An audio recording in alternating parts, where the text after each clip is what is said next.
Libreville 2. Les fondations du futur. Au cœur de l'Afrique centrale, dans un Gabon en pleine mutation, naissait un rêve porté par la volonté d'un peuple et la vision d'un homme. Pierre Goudiaby Atepa, architecte sénégalais de renom, choisi par le président Brice Oligui Nguema pour imaginer une ville qui incarnerait l'avenir. Libreville 2.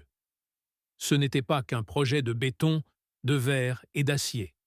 Non, c'était un idéal africain, une réponse moderne à un besoin profond.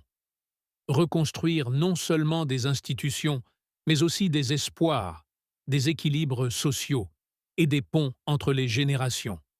Le jour où la maquette fut présentée, l'atmosphère était solennelle. Les autorités gabonaises, silencieuses, observaient cette ville miniature qui symbolisait tant. Ce que nous lançons va bien au-delà de la construction d'une ville, déclara Atepa d'une voix posée. Nous posons ensemble les fondations d'un Gabon nouveau. Libreville 2 ne serait pas une simple capitale administrative.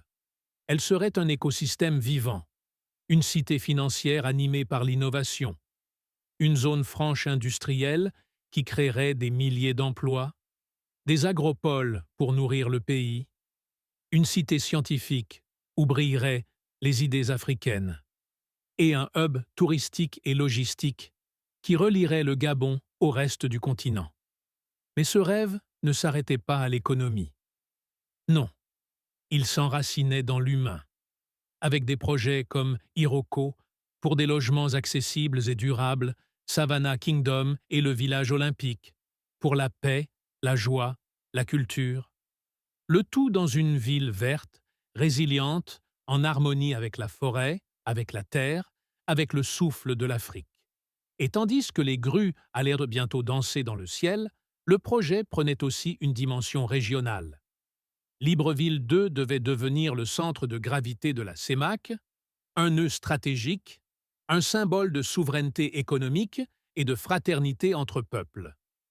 Ce que lançait Pierre Goudiaby Atepa avec Libreville 2, c'était plus qu'un chantier, c'était un signal, un réveil, un appel à construire l'Afrique avec fierté, avec audace, avec unité. Et dans le silence de cette salle où résonnait encore son discours, une certitude grandissait. Le futur venait de poser ses premières pierres.